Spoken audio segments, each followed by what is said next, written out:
You are listening to Let's Go, the weekly anime podcast about weekly anime from Dynamite in the Brain and Secret of the Sailor Madness. So come along and hang with the Let's Go gang. It's Dwayne. Hello. It's Niall. How are you? And it's me, Brian. Hoping the camera doesn't catch the HP sauce that he sprayed over his t-shirt moments before starting the podcast. Are we sponsored by HP Sauce? We are now. Only. Oh, boy. On this episode, we are covering anime that aired the week of the 20th to the 26th of March 2022. Starting with Life with an Ordinary Guy Who Reincarnated into a Total Fantasy Knockout. Episode 11, a guy who reincarnated I just said it once, why can't I say it a second time? A guy who reincarnated as a fantasy knockout and a weapon for the final battle. It's because you're confident the first time, and then it's like, oh, I can probably do the second time without even trying, yeah. She casts sleep spells by the sleep store. Oh, God.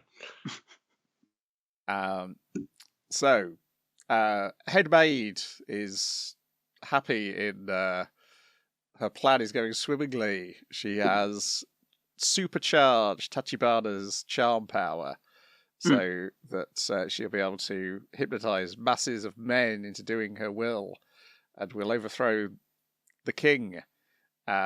Also, in a barrel, we see Vizard, the little child demon who piloted the giant robot.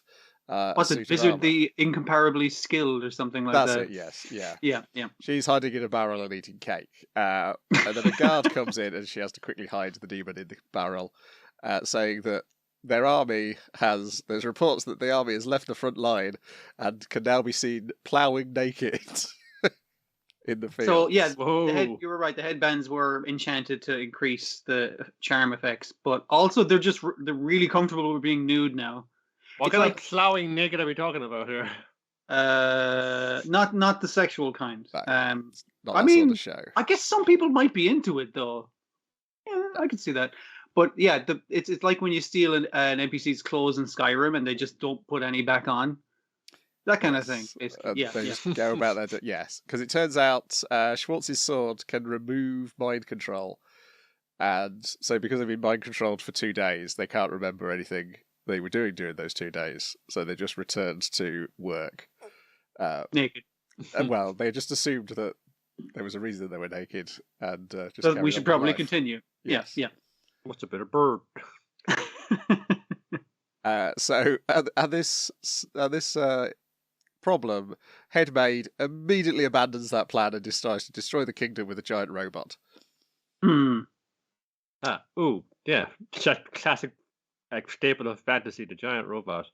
Yeah, it's basically like, as people literally point out in this, so Plan A is the subtle kind of scheme where we slowly take over with a revolution, and Plan B is just fucking wreck it all with a robot. It's like, seems like your plan sucked if that's like, you're going straight to destroy, burn it all down. That's the princess who's insulting the headmaid at this point, as they're in front of this giant double doors.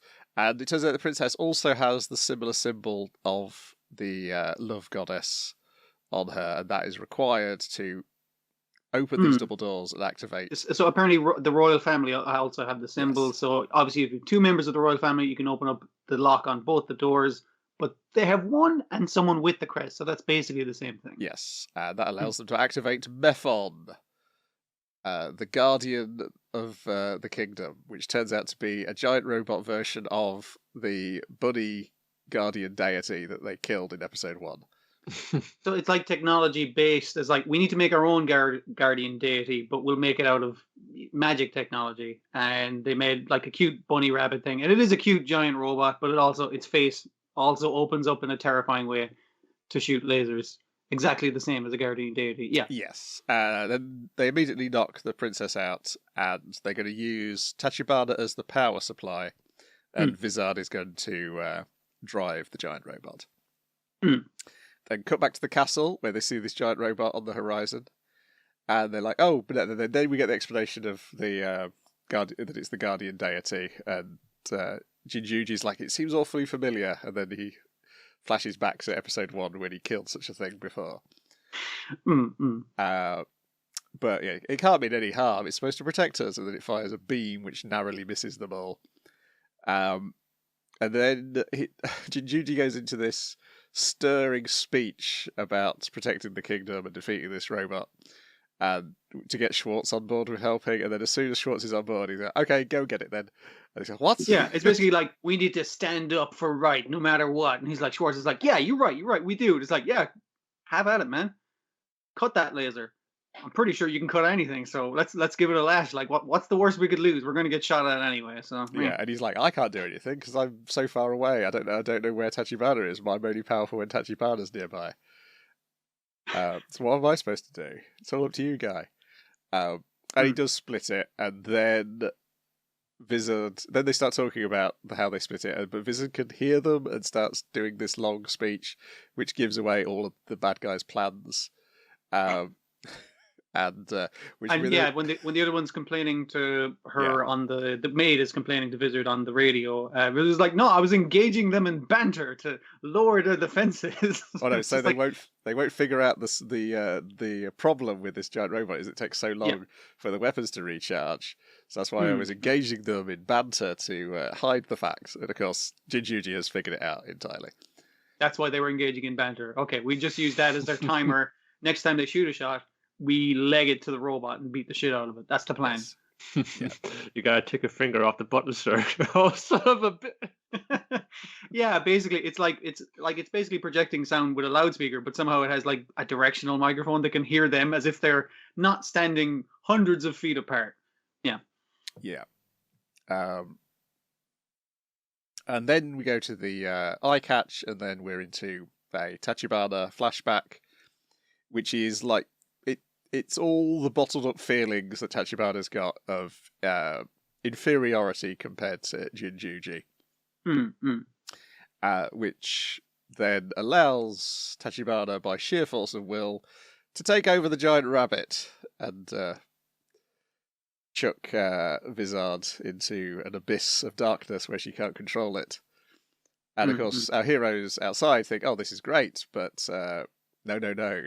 Tachibana is going to fight Jinjuji and defeat him because he's got all these bottled up feelings, and also Jinjuji never praises him. And yeah, so it's basically from childhood he's had these feelings of inferiority. But we also see this is being manipulated still by the curse. There's still footage missing, sound file missing, bits where it's obviously admiration has been replaced by jealousy entirely. Yeah. Yes, and also it's the idea. I think it's the normal Tachibana, the one we've seen up into in the first 9 episodes, can handle those feelings like an adult and process them relatively well. Except romantically, yeah. Yes. Or maybe the teasing and flirting is part of the way of dealing with is part of the way of in this world actually has some sort of power over Jinjuji. But no, not going to give up this weapon. Now, Tachibana, she's got a weapon that she can beat Jinjuji with, and that is our cliffhanger. I think there's a lot of good visual gags. Like they just have another what's it called, crocodog, just on hand to ride up gallantly to the giant robot. The Jinjuji having no powers but the ability to summon a door to a Japanese apartment, which is enough to block a laser because these things are made to withstand earthquakes. Is basically the solution. Which is just like that's a fun bit. It's just good engineering. Nothing magical about it. It's well made. Exactly. And then the end credit things is they're discussing what sort of noise the alligator dogs make. It's just a guy barking. It's a man making barking noises, basically. Yeah, that's what it sounds like. But yeah, another good fun episode. 1 episode left to go, but there's plenty more of the comic. So I assume if it does well, it'll be back for more, or even maybe it doesn't even have to do well. Maybe they've already pre-ordered another 12 episodes, which will show up in 6 months' time or something. I hope so. It's been really good, so I would be delighted to have more of it. Yeah. Yeah, I think this is the biggest pleasant surprise. Though really, the reason we're watching it is because it's one of the odd taxi directors. So I mean, that was what attracted us to, but actually Yeah. the quality of that is coming through. So yeah. Yeah, and it's a OLM sub studio too, so it's probably got more than just that director in common with Odd Taxi. Sure. Just gotta wait for that Odd Taxi movie. It'll answer probably none of your questions. Yeah, that new trailer just raised more questions than I've had. Yeah. Summer, already make clear.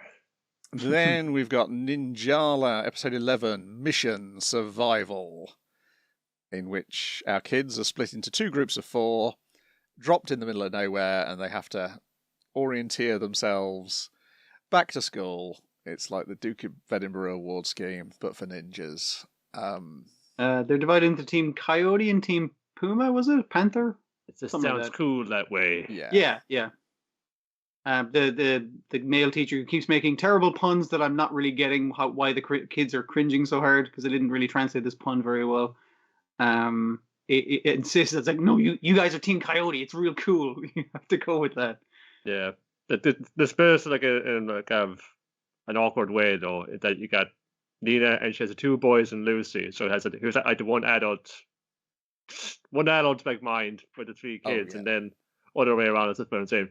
You got like from the 3 other adults, and then Emma was just like, and then all the 3 adults are like fun playing fun games. He knows that we know that he could be trying to kill us, and we're after him or that. And Emma's just going, "Hey, this hike through the jungle is pretty weird. Look at all these cool bugs." I do like Jane's terrible disguising herself as a child, which so bad at it. I have to assume is just going to be a theme throughout her terrible slip-ups. She just keeps going, "Oh, you boys," wagging her fingers like showing him a bunch of yo-yo tricks. It's like, oh, I've been doing this since I was a kid, and it's like, you're a kid now. I mean, since I was like a little kid. Anyways, never that time for scary stories in the dark. This point happened to me back when I was 18. I mean, when I was 8. in what, she didn't even get it right. Like when I was 8 in 2018 or something like that, I think is what she attempts to try. And I was like, I don't think your maths fucking line up there. It was something wrong anyway. Yeah, she's it's fantastic, and this is one of the better looking episodes. Partly because so often they're kind of off model, but their faces have got really good expression. Good expressions. Yeah, this episode, particularly the spooky ghost stories around the campfire. Yeah. Lucy's having a good time, which is just like, no, I don't give a fuck. You know, the 2 boys are kind of gaga over Nina. It's like, oh yes, bad. Oh yes, we're going to try to impress you. Oh, I impress you. No, I'm impressing him. And then they're off again. This is just like making faces. Yeah. So there is something does appear though behind them when they are telling spooky stories. Like, oh no, like. Yeah, mysterious beings do appear during the spooky stories, and the story on the other side of the story is that when they're going up a cliff face, the rope is cut, and Burton's like, "Did Ron cut that rope?" But yeah, because they're thinking the whole time is like, is Ron going to try and assassinate us now that we're away from the campus? And Ron, being the guy who climbed up the rope and then is holding his hand out for you to take it, and then it gets cut conveniently. We later see by a ninja star. But they don't know that. Well, he wouldn't have done it there, because, well, Ron is ostensibly meant to be a smooth operator. I think he's just a bit slow, honestly. But Emma went up first, and he didn't wait up for much. She's right there. She would see if he got the rope, like. So. Yeah. It's like, it'd be difficult to do it, like, when you got so many witnesses, like. But yeah, if you got business ninjas hiding in the trees. We're in the wrong kind of like a close environment altogether, but that's just an ninja training kicking into effect. Yeah, and they're not even after Ron, or they seem to be specifically after Burton. Yeah. We also cut away for some stuff with Gumchi, and also there is a ninja breaking into somewhere. That's like that was his dream, I believe. Burton's having a dream of his ancestor. Gotcha. May have something to do with some kind of shocking secret that goes all the way to the distant past, which may explain the roots of ninjutsu. Yeah. The roots of ninjutsu is that they're created powered by aliens, and the same aliens existed like what you'd expect in the ninja hidden training base. I was in the deserts of Colorado and Arizona, I'd say. Well, I mean, like based off Yes. the weird monsters that appeared behind you in the ghost stories, and the fact that they're there in the end credits, I assume there's evil aliens as well. Is the thing? Yeah. Yeah, Ninjas this could is be evil. one of the better episodes, I thought, both in terms of animation and comedy. Mm-hmm. It's Also, been- any bit where you get more of Ron just going like, "Hello, it's me," an incredibly deep voiced child for any length of time is pretty great. Yeah. this will also be. It also contained one of two references to the Texas Chainsaw Massacre we're going to have this week. That's right, actually. Yeah. That's Lucy's weird. Lucy's kind of game show was coincidence. just like like we're counting that and saying yes, and just basically trying to plot the film with scary sound effects. Because she's kind of one like yeah, she'd get someone else to kind of rent that for her. She'd stay up late. She's seen Predator. She's seen them all. Yeah, and also it's kind of pretty true to children of that age that the Yeah. child who has seen that will then retell it all to the children who aren't allowed to watch those films.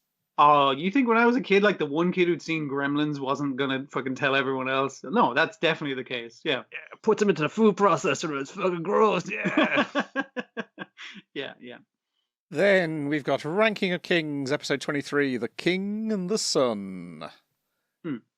In which I was wrong, there was not as many flashbacks. I must have clicked on the part where Kage was reminiscing, I think, and I was like, oh, they're just using loads of clips this episode. But no, there's not too much of that. Everybody, stop crying. Don't worry about Miranjo. Even all the people she killed are okay with her now. They give her the thumbs up. All right, I want to fucking state right now, okay? Number one, ghosts aren't real. Number two, if you murder me and you see my ghost forgiving you, that's fucking a hallucination. I do not forgive you. I'm just saying that to my would-be murderer in the future, okay? I don't forgive you. I don't know, man. Not happening. You know how it feels like when you pass on. If you just like keep on saying, well, just gotta let go of these things, I suppose. But yeah, I'd each to their own, I suppose. No, I'm still gonna be mad about it. I know. Like maybe she's just fine with it going, well, he wasn't really that much in love with me. He was always in love with you. So, look, my son is still alive, and he kicked his ass. I'm gonna call this square.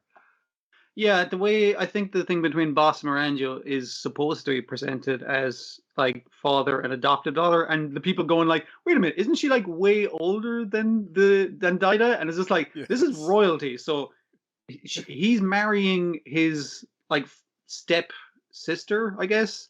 And it's just like, yeah, that's royalty shit. And she's like maybe 20 years older than him. It's just like, yeah, that's not unusual in royalty. It's just like, this is perfectly normal. Well, I don't know, like,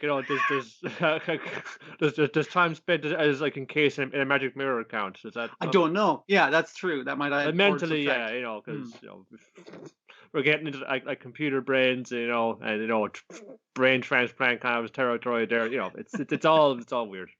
I think by the end of the episode, Boji and Kage have made the right choice. So leave this kingdom and go somewhere else. This place is a wash. Let's try and put something else to rights instead. So everyone, all our main characters are like, yes, Boji, you're the king now. We're going to give you the kingly bumps. The two other characters emerge from hiding. It's like, where are you guys been? One guy was like sadly drunk under a table, and the other guy was hiding in a pot, I believe. Yes. Yep. He's probably trying to time travel to the Olympics.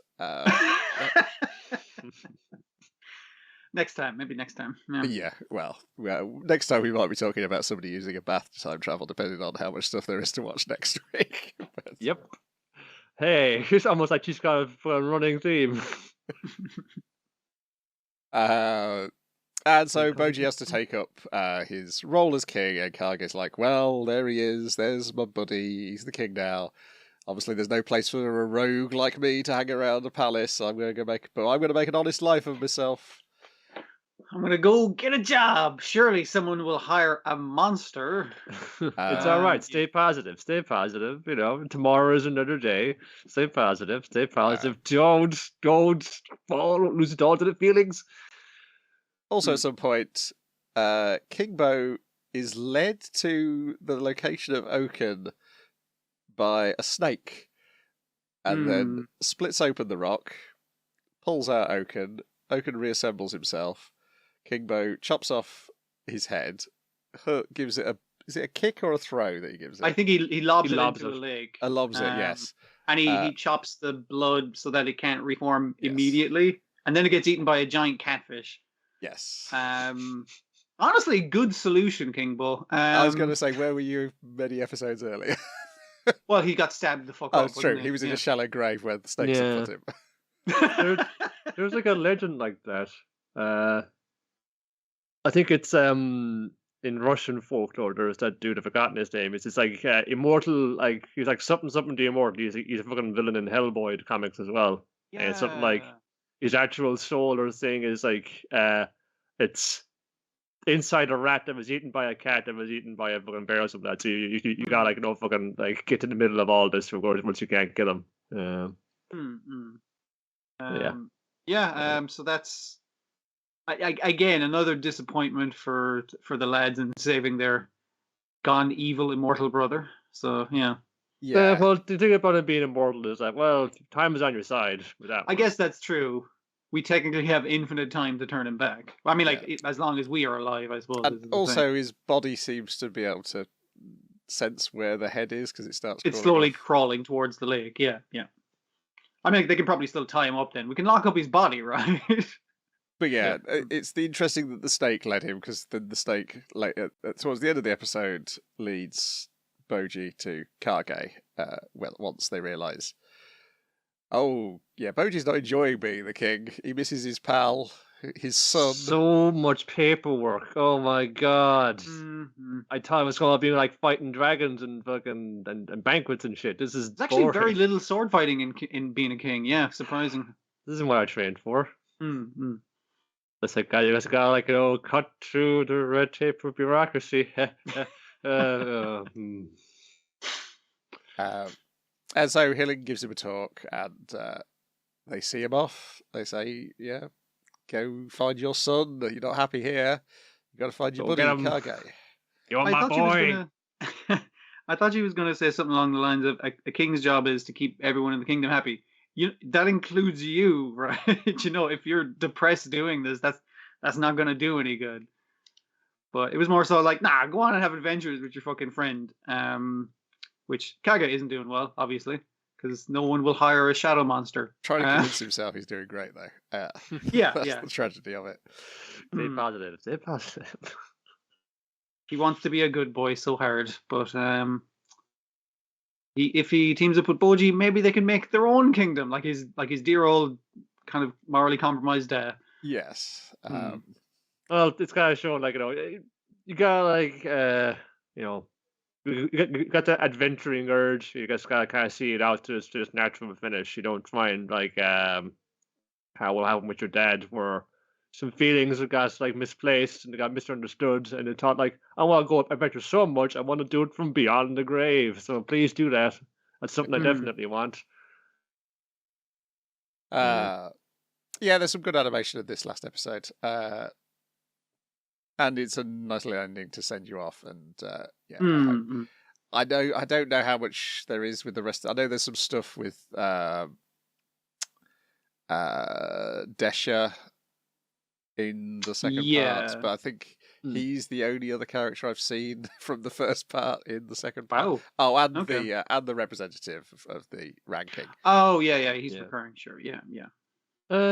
I've been like for the most part, a lot of like the four knights of the Kingdom of Boss have grown up a little bit, except for Domas because he's still stupid. Domas is still so fucking stupid. It's puts his foot right into it. Boji's sad because Kage left of his own accord. It's like, Domas, read your lips, dog. Put your hand on the other side so he can't read your lips. You fucking dumbass. Yes, that's his name, Domas. That's his name, so it's appropriate. Like he's just fucking his mother called him that. I did appreciate the thing. I was like, well, if everyone's pairing off and Hilling because of the sidles up to her fucking garden, he's like, oh fuck, is this happening? All right, okay. Everyone kind of gets like a reasonably happy ending. Domas continues to be a fucking idiot. Yeah. I like the touch that Appius is the one to say Boji should be king because he was the guy who voted that he should be king. And he's the guy who's nearly squealing when he realizes that Miranjo is basically going to be fine as well. Yeah. Well, if we talk about surrogate moms, I get to keep mine too. Hooray! Dear. Yep. So there we go. Probably a long wait for another series though, because it's barely started. I think. Yeah. It's about 40 chapters into part 2. Part 1's like 154 chapters. So be a while yet before you get any A lot more crying to go. There's more crying in this than in One Piece, I swear to God. They cry when they're sad, they cry when they're happy, they cry when they're just like indifferent to things and they're trying to bottle up their emotions. That's healthy. It's good. It's good to let it all out. What I've seen so far, there's not much of our 2 lads crying. It's our 2 lads going around helping other people who are crying. That's pretty cool. Okay. Also, I assume he's using the technique we were told that the captain of the guard has got for healing. Oh, the stopping the bleeding technique. Yeah, which we never see because he never gets a chance to do it because he gets stabbed up. Boss does the healing instead. Mm. Yeah, I assume there's some point where because Bogia does eventually have a healing power, and it is quite ridiculous. I love it. But I can see people bridling against it. I see the people who complain about the second half of it becoming very shonen jumpish in its action stories and special abilities and training. I'm not sure. Well, as long as they're wild and crazy, I'm fine with that. Yeah, no, exactly. I mean, for us guys, we're perfectly okay with it. And I was like, I'm seeing the comparison, the parallels with One Piece, you can definitely see that as it goes along. If it's anything less than tying his own severed muscles back together so he can still punch things, I'm fine with it. It's got to be at least that before you can even mildly perturb me. Yeah.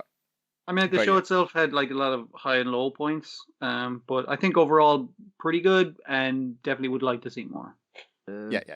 I'm just worried that the gods have showed up in the latest chapter, and I was like, oh, are you gonna? It's got a flashback to some more of the gods, and I'm like, we're gonna head down some dodgy ideological lanes again here. Yeah. What mangling of historical understanding will it be this time? I wonder. Yeah. Just keep fucking watch him. Let's watch him. I think. Yeah. Let's consider as well as a matter which was published, or you can get a lot of feedback between chapters, which is why I felt like you had to carve that sort of like that was kind of lip service, you want to call it that. From where I said we also look at it this way, about imperialism and that. But it's these kind of things. When they're there, they're gonna keep bubbling up in one way or another. So let's watch them. Let's keep an eye on them. Yeah, because the parental stuff is a lot more easier to see. And after this one, I was like, oh, was there something about that? Was he supposed to take his dad's business or something? Because it does seem to be like, no, I'm going to make my own way in the world, writing a comic, not working in an office like you, Dad. Yeah. His dad is a famous manga artist. He's just real. He's also in secret. Yeah, he doesn't want to disappoint his parents. A vicious cycle. Then tell me all about. Is this the final episode, or is there another episode? Yeah, the last for now. Yeah, this one seems to be the last one. Yeah, for now of My Dress Up Darling, episode 12. My Dress Up Darling. That's the name of the. Oh my goodness. No, I don't think anyone says My Dress Up Darling like they've been saying the titles in the last ones, but yeah. Marin, Juju, Shinju, you are all of my dress up darlings. Hands on hips, laughing.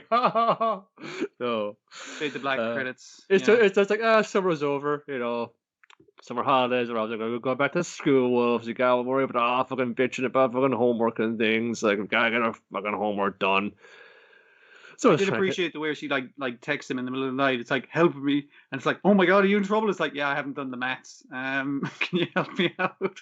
Or no, it was actually the English homework she was struggling with. Well, she's struggling with a lot of different things. Yeah, that's true, because she's left it all for the last week or two, I think, of the holidays. And the fun left the fucking the maths homework in school, which I don't get because they're in the same class. Can't you just borrow his and just just work off of that? I don't know.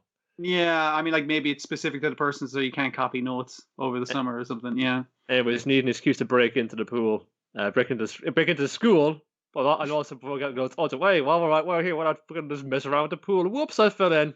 But Barry, you can't swim. I thought you loved the beach. Yeah, but I love the beach, but I sink like a sand, stone. Volleyball, ice cream, friends, looking hot in bikinis. I'm all about that. But it's not about swimming. It's cool to just like chill with your friends and watch the sunset over the water.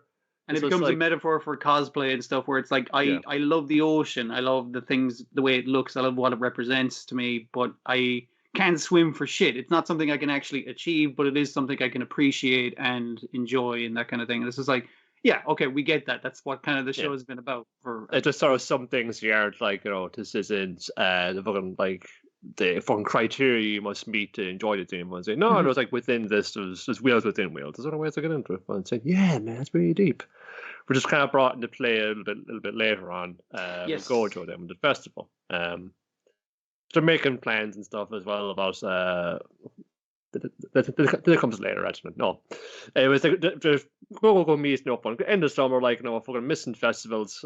Like all the homework done, so that means we can get it all clear. We can go out and get some fun, see some fireworks. What do you say? Fun saying, no problem. We'll go to this one here. It's awful busy. I hope I spy at the gate. Oh, she comes up wearing the fancy yukata. It's like, oh my god. Well, she's a cosplayer after all. She got rented this, got the makeup done, got it all done too sweet. She not realizing, maybe a little bit realizing, but maybe not as much that you're just colliding things together. Now you look even more like the little handmade Hina dolls that you love so much. When you're coming up into the traditional Japanese clothing, what are you doing to the poor lad? Do you know what's happening? Yeah, because she's kind of like, it's like, do you like looking at the napes of women's necks? And he's like, well, I mean, like it's it's nice and it's a good like form fucking thing. She's like, holy shit, he's really into that. Bingo. I'm gonna keep walking in front of his eye line so he can see the nape of my neck. What is that? Hey, let's get yakitori's. Oh, let's get karage. Oh, let's get the frozen bananas. To just go around getting loads of food. He's just there with like plastic bags full of fairground food, basically. How are you gonna eat all that? Where's she putting it? It's they check out the fireworks, and there's a nice like I assume they're either using like footage and superimposing it or like some kind of CG fireworks things, but they're mostly using it for like the lighting effects. Because the thing he kind of talks about with her is that he's actually, even though he said, the festival at my area was actually the other day, so we missed out on that one. I've never actually been to it. It's just like this far away thing. I see some of the lights in the distance. I hear the booms and the noises, but it's not something I actually experience. You sort of go, it's like, light colors, like blue stars. I get it. This is pretty good. I can see it from here. It's fine. I get it. But you don't get it because you gotta be there, man. You gotta be there to smell the smoke. You gotta be there to fucking like be right underneath this. Especially so it's exploding right above you and like the light just enveloping everywhere. And like him kind of like experience it firsthand is like completely different. And again, metaphor for experiencing other people and having new life experiences, that kind of thing. And there's a nice shot of him kind of like looking over to her and her looking back, and they're just they stop looking at the fireworks and appreciating it and start appreciating each other for a second. Oh my god, it's just like this is what it is, man. So here in a moment now, it's all almost transformative now because it isn't just the fireworks and it isn't just like all the festival food and shit. It's just like being there and you just glance over and there's this girl, this woman who got feelings for her. It's just all bubbling up, but it's perfectly captured. And she's eating that shaved ice. She's just staring you right up back at your neck, and she just goes bleh because her tongue's turned blue. She's eating shaved ice. Just totally ruining the moment. It's fantastic. The start of this whole thing. Well, I like that because you know the fun thing. It's real. Yeah. It could really like go too far. Oh yes, we've seen this scene of some way romantic comedy beforehand. Is this going to be like a special moment at summer festival where they confess a little bit? Some of them just fun said, "No, she's just going to fucking bleh." She's going to be her. She's going to be a dumbass in her own special way. So like it was all quite nice, and I like the kind of thing of him talking about like new experiences, and they kind of make plans as like he has to carry her back because she's been wearing I've forgotten the name of the traditional shoes that hurt the sandals, yeah. So he's like, oh my god, I can smell her. This is kind of weird, but she's like, yeah, we got to fucking do this again. We'll do this again next year, and we'll make a plan to see every fucking festival in Kyoto or something like that. And he was just like, you think we can do that? It's like, yeah, fucking probably. And he's excited not only that the last year he's had all these like human experiences and all this like actual really wonderful moments, but that he's going to get another year of them as well with this person that he obviously cares about. And I was like, fantastic episode. You managed to not be horny for the whole episode. And then it fucking gets the horniness in after the credits rolling over the end, because it's it's her kind of kicking herself, and like the fat bubbling rolls on her legs, and I was just like lovingly animated light, and I was just like, oh, for fuck's sake, show, you had to get one in. But at least so nice of it, because like it's he's just at home, he's just sitting on a bed, he gets like the phone call. Yes. Actually, when were they doing that now? They were like watching. I think after they did the watching homework, horror they watched. films. God, it was basically like Saw 1 or something. Oh no, it was like Ringu, but It was Texas crossed Chainsaw with Massacre. Chainsaw One Massacre. Sadako had a chainsaw. Now, but you Yeah, know, it's Sadako Sadako with from the chainsaw, movie, like, they give her a lovingly chainsaw. animated. Very, very scary. That was it. And he's really excited about it. It's like, wow, these makeup effects are giving me fucking ideas on how to put things. I need to rewatch these scenes. And she's just like, I'm freaking the fuck out. Stop rewinding the movie, you know, that kind of thing. But she's decided to watch the second movie on her own, because she watched this because the third one's coming out soon. So she has to ring him up, and he's like, hey, would you just stay on the phone to me, like, even just like while you go to sleep, and that's fine, because I just need someone to be there on the other side. And it's kind of like the thing of it's presented as if they're lying beside each other, and the kind of phone in between them, like as a cross cut. And he's falling asleep, and she's talking like clearly lovingly to him while he's fucking dozing off. Yeah. And she confesses to him, and it's kind of like I love you, but you're asleep now. What's the even point of me doing this? I'm gonna hang up. Hey, you awake? I love you. It's I can kind of get that, you know. It's just like someone saying, if I can say it like in this manner right now, and I might be able to say it. It's her building up to it. Yeah. Oh, that's cute. I've seen that in films before, where it's like, they're on the phone like that. That's a real kind of classic one. I like how I like the nice do a nice job of it here, but it's like it's a stair to right. Next to each other, and this it's like the light of like the mobile phone was just very softly illuminating them as well. Yeah, that's they put together very well, and it's cute. No, again, this really charms you like that. But it could have gone for like, you know, that big flashier moment at the summer festival like that. But went and stayed up. No, here's like a much more smaller kind of, moment, the more intimate, like smaller little thing. It was a lot more genuine. It is just like, this is what they'll be doing fun chatting on the phone until the small hours just until they fall asleep. That's a real cute thing that little kids would do. Yeah. It's a really nice show. I've thoroughly enjoyed it, despite its horniness. Yeah, again, there's just one, like, you know, you got this like watch out for those bits now. When it sticks to it, it's really good. And it's just like this looks very well as well. We've also found out where actual job was. Like she says, "Oh, I got a part okay, here I am. You're in magazines. Are you famous or something? No, I'm just like one like part-time model. You know, just little things, just little like shoots a bit of editorial. You know, fun. You know, just little things. You know, got paid for all this cosplay shit. You know, I mean, she's an amateur model, but she is working in a professional setting, and she really wants to buy that expensive camera. So this is very important that she has this job. Yeah. But yeah, I can always buy that. She seems like a real, just relatable gal. Certainly. It's certainly done well, because this is like one, despite like it's like tripled, I think, like, you know, the circulation of the comic as well. It's also sparked an interest in traditional Hina dolls too. Oh, fantastic! I figured like it increased cosplay a little, like like the like of it, but obviously the Hina dolls is the thing that's kind of unique to the show, I suppose. Yeah. It's I like to pay attention to those things. It isn't just like getting all the copy details right. It's also just like, here's like how a toy magical girl show in this universe would look, and also as well as like the lovingly like rendered homage to Texas Chainsaw Massacre. It's a Texas Ring Saw Massacre. I don't know what you would call it. It's scary as all get out though, and I can't wait to see it next summer.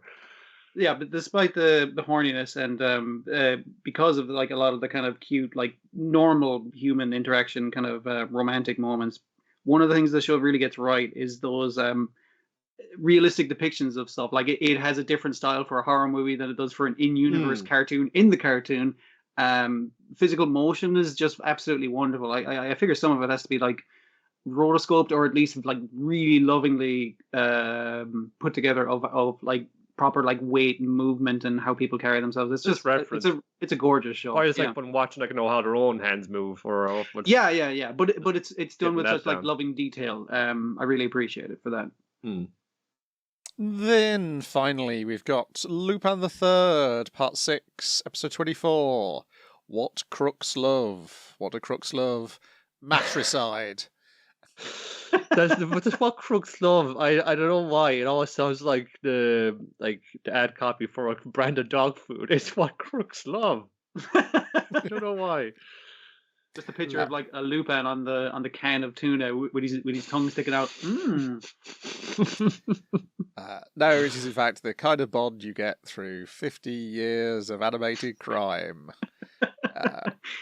But also as a reminder of like the thing people thought Lupin was at the start of this part 6 is like, oh, he's a cold-blooded murderer. But it turns out he wasn't. Well, turns out he is, because he just when his fake mother, who knows what he found in that box. But never what he knows, but yeah, he knows, but we'll never know. When she then she's then threatens to, well, this attempt to brainwash you by training multiple women to say certain phrases to you didn't work. I'm just gonna have to get more women and use more phrases. Yes. I'm just gonna increase the scope of my plan and come at you again as a recurring villain. But like the actual reason, like he pulls the trigger, is so like Matea hasn't killed anyone really under her own steam so far. No, she has. As far as I can tell. Politician. Yeah, that's true. I guess the politician.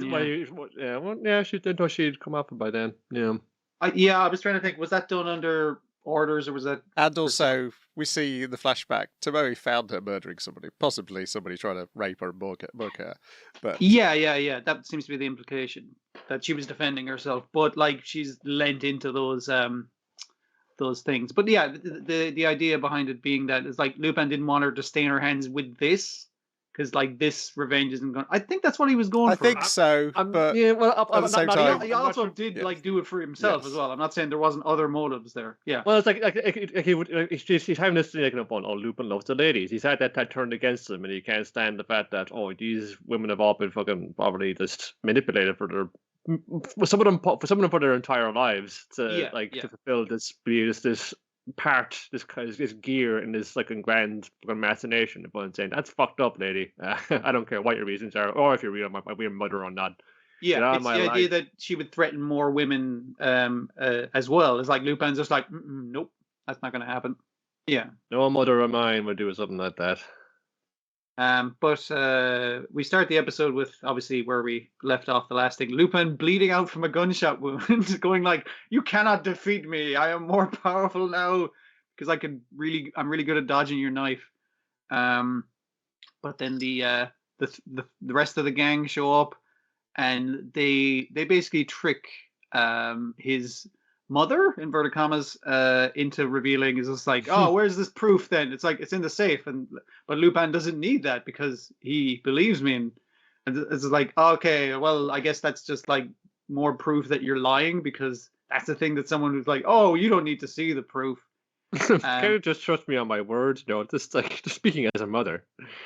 Yeah, so then Fujiko decides to enact her part of the plan, which is to slap the shit out of Lupin. And he gets hit like twice. And he dodges a few more, and then he's like, "Okay, no, seriously, like it's getting really hard to pretend that I'm mind controlled right now." Wait, you're not mind controlled? No. Like we enacted this plan after I got shot out the window, and I met the lads downstairs. That brought me to my senses. The gunshot wound and the 2-story fall. That will do it. Well, as he says, just like Fred Flintstone all those times. Bonked on the head. He reveals later that it's like, hey, when did you when exactly did you come back to your senses? It wasn't when you fucking left me in the rain. It was like, no, I was still mind controlled at that stage. It was when I was driving here and I had that flashback to like, you tripped over a stick and Goemon said, fuck you, you were doing magic tricks out of a hat. It's like all the lads, we got a job to do. All the lads appeared in his vision and because they have such a presence in his life, they could even like be there in the mind control part. Wake up, jerk. Yeah, pretty much. It reminded me a bit of the Batman R.I.P. with yes, you've destroyed my mind, but I've got to back up. I've got to back up Batman personality. Yes. Yeah. It's not the first time that there's been like crossover in ideas between Batman, the weird Batman parts, and Lupin as well. Yeah, I mean, Monkey Punch has talked about how he wanted the character to go on after his death, like a Batman or a Spider-Man. It's that was always his intention, for it to be an immortal character. Yeah. Which is why you gotta preserve some of the mystique of it as well, because it's interesting to get to Lupin and saying, who is Lupin's mother? Who is her beauty? Well, this couldn't be his real mother without make it too definite and make it like two things. It's the same thing. That's why he casts the thing into the flames, because it's not important to the character about that this thing what motivates from advancement. No, you can't guess his intention. He's in it for the crack, like he said as much. That'd be just another thing to tie him down, and he doesn't need that. The as same a character for himself. Same way in the part 5 when he shows his real face. Because he wears a mask at all times, remember? Yes, I forgot it. I was like, as I was reading this, as I was saying it earlier, I was like, I know they did something in part 5 which is quite similar, of like, here's a thing the people in the show see, but we don't get to see. Yes, I forgot the wearing the mask at all times. He's always ready to go with like a little a reveal. It's just still like his one face underneath it. Well, Monkey Punch did write loads and loads of stories about him as a kid, so there is that as well. But were they true, or were they lies on top of the lies? I don't think it matters. Really. You can always do the thing that Golgo 13 does, which is occasionally just publish another origin story which contradicts all the previous origin stories that they've put in there. He was bitten by a radioactive sniper. The one which is in the collection, I think, involves murdering his father and flushing the parts down the toilet. I think that's in the English language collection. He kills his dad in a lot of them. Yeah, I just remember it being a particularly grisly way of disposing the corpse. But yeah, they could do that with Lupin as well. But so they go. First of all, he meets up Matea on the rooftop during the advertising break. They retire to the roof. Because it's basically like, oh, you and me, you might have killed the person that I wanted to kill, Lupin, but I still want to kill you because it's technically all your fault. Like my life wouldn't have been ruined. 1-on-1. She's brought many knives, and he has roof tiles. Yes, in his arsenal. And his fists though, because he just beats the shit out of her on the roof for a bit. He gets another few nicks of knives and stuff. But when he asked the lads, it's like, lads, this is between me and Matea. Like, let's step out of it. They're just kind of hanging around, just like going, like, are they fucking done yet? Like, come on. It did feel a bit like Jiga was going to say, do you want me to shoot her for you, Luke? We can take care of this problem as quickly as you took care of your mother. Yeah, it's he had when he was under the fucking suggestive fucking hypnosis. He was fucking dodging and doing fucking cool action shit. It was like, oh, that's because he was hypnotized to it. But no, he can do all that. He just often chooses not to because he's got Goemon or Jigen to do it for him. It's more fun if he just does the thievery bits. Yeah. And the pair of them fall off the roof, and then Pops shows up to arrest Matea. But not Lupin. But not Lupin today. Do it later. And he's like, can you give me a minute with her? I just want to give her a little bit of a speech so we could leave off on that. And it's just like, yeah, that would be narratively satisfying. So I agree to this. But next time I'm arresting you, Lupin. Yes. And you're lucky that Ariana's come out of a coma. So, yay. That's nice. You'd be in real trouble if you'd killed a law enforcement agent as opposed to a politician who would just get life instead. Yeah, but she's one of those countries, one of those countries that we don't really care about, so it's all right. Diplomatic immunity or something. Reverse diplomatic immunity. Then they go and try and find the treasure that he'd originally stolen from the same traps, which I guess have been updated because they seem to have more modern detecting devices. Well, they have a laser grid, but they have an extra laser grid, and they have machine guns and harpoon throwing device. I'm not exactly sure what's going on there. No finesse required. Just brute force your way through it, shoot out all the traps, and just slice them up. But it turns out the safe was empty, so they do the Indiana Jones thing of hiding in the safe while the entire fucking place explodes, or the entire sub-basement, I guess, explodes. Ejecting out is like, wasn't even fucking in there. She said, always take triple. It's on her body, it's on her body, it's on her body. Did we search her pockets? Oh, it's up her sleeve. Yeah. And then he takes a look at it and throws it into the fire because he doesn't need it. I mean, he has set fire to her corpse before he takes a look at it. So and the mansion. Because Hey, he's Give just it like, a just good long imagine. look at it, though. You know, it's like it's difficult. Is there a lot to read in it, or is it just like something that He's just thinking about, yeah. maybe was he disappointed by it? Is he just like it's that, is it? There's a little bit of ambiguity there. He Yeah, forgot. He could have just forgot his reading glasses, but And of the thinking of it, like, it's Jigen who points out, is like, you always overthink everything, man. That's why freaking Goemon keeps beating you with cards. He doesn't even fucking think. He relies on pure luck. And Lupin's just like, it's probably just on her body. And I did like the callback to that after, where it's just like he's still losing at cards. It's like, you were fucking tricking me with that overthinking thing. Yes. Yeah, tricking you into cooking dinner. We get the credits where we check in on all the women from this half of the most series. hilarious one being the politician who just has like a poster up that she is she'll dead. live on in our memories. So it's like, I guess we kind of show that she's still doing quite well because she's dead. Yeah. And Mercy's broken out of prison. Everyone's doing well. Fantastic. In a Cadillac, nonetheless. No more bank jobs. We're gonna just do flashy shit. I don't even know why I was so obsessed with Lupin. Like I was hypnotized or something. Whatever. Done with that now. And then they're playing cards to decide who's going to make dinner, and oh dear, they're interrupted by Zenigata, who's shown up with all the police to arrest them. We gotta drive off with the police cars. It is the pretty much like the hands on hips laughing. We're kind of sending as Lupin does it. So yes, the status quo has been returned to normal. Ready for whatever TV specials they've got prepared before they do part 7. Well, they still got a teenage Moriarty like waiting to do something. So that's nice. With whatever software he nicked from part 5. Yeah. And now Sherlock Holmes as he sorted his shit out, so he can be on hand to assist in every diabolical conspiracy Moriarty is going to be. And even the stuff with Witch and Gentleman, they can come back to in some regard, like what's the fallout for that? Was the thing he found out a thing that can lead them onto another plot? As with Lupin, there's no fucking end to it, because why would you want there to be? Yeah. Fun stuff. And that's it for this week. Let me check what is coming up this week, or has possibly. So obviously Thermae, Romae, Novae dropped, which is probably not how you pronounce it. I don't really know. Yesterday. Yeah, it's Termae, isn't it, or something? They say it so many times in the blooming cartoon. I should have paid attention. Vinny Vinny PG. So if you want a very brown cartoon, we might watch that. I mean, it looks better than the old Flash one, but that's the way it was back then. It is quite brown. Yes, that's how they made baths in ancient times. Shit.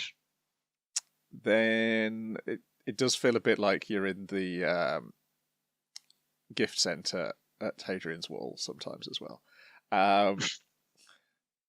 Your boy Kongming is on Thursday. I think that is the only thing that was on my radar before. Oh, maybe there's the jockey show as well. That might have been off. Oh, yeah. Okay. Yeah, there's a thing about jockeys. We might be short of things to watch, so no harm in dipping in for the laugh, like. I'm at a gradually-ish getting caught up now on my Lover's War, because that's coming out on the 9th. What is that? That is next weekend. Yeah. Okay. I got more time than I thought then. Yeah. It's the following week I think will be busier. So we'll have the last episode of Life with an Ordinary Guy. We'll have another episode of Ninjala. And I guess we could watch an episode of Thermae, Romae, Novae, and your boy Kongming to compare to stories about time-travelling ancient people. Yeah. Also, what if the jockey show's really good and we get into like horse racing? I don't think that's likely to happen, given how corrupt our government is based around the jockey club. Let's go. Jojo, sponsored by Betfred. Well, like I'm really into boxing, but I hate professional boxing because it's corrupt as fuck. Like that kind of way. Like I appreciate it. What about corrupt megalo boxing? You're all about that. Darryl Breen, get on this. You can get to hosting BBC's Megalobox any minute. I've been playing Cyberpunk 2077, and it does remind me a bit of Megalobox in places, to the point where I think some of it is deliberately supposed to remind you of Megalobox. Okay, all right. Either that, or it's supposed to remind you of the same 1930s boxing movies that Megalobox is trying to remind you of. The default. There's one point where a small child begs you not to throw a fight, and he's kind of dressed a bit like your boy is in the first season of Megalobox. Is he wearing a flat cap? He is, yes. Oh my goodness. Yeah. Come on, Cyberpunk. you gotta get back up. The main character's name is Cyberpunk, right? Yeah, that's correct. Yes, it's Cyberpunk. Yes, that's his I name. mean, Cyberpunk. That is a better name than what they actually have. He's my father's Mr. Punk. Call me Cyber. I quite enjoy. I mean, I'm in my third playthrough of it now, but it definitely has its flaws. But it is interesting as you go through that the side stories begin to gel as to explaining what's actually going on in the main story. Though your character, I guess, is not intelligent enough to figure this out for himself or herself. So April the 2nd is the Saturday. Yeah. So there is also a new Yu-Gi-Oh! All right. Oh God! What if? I'd hate to jump in because I don't understand a lot of the new rules they added to that. Wow, they layered on top this time.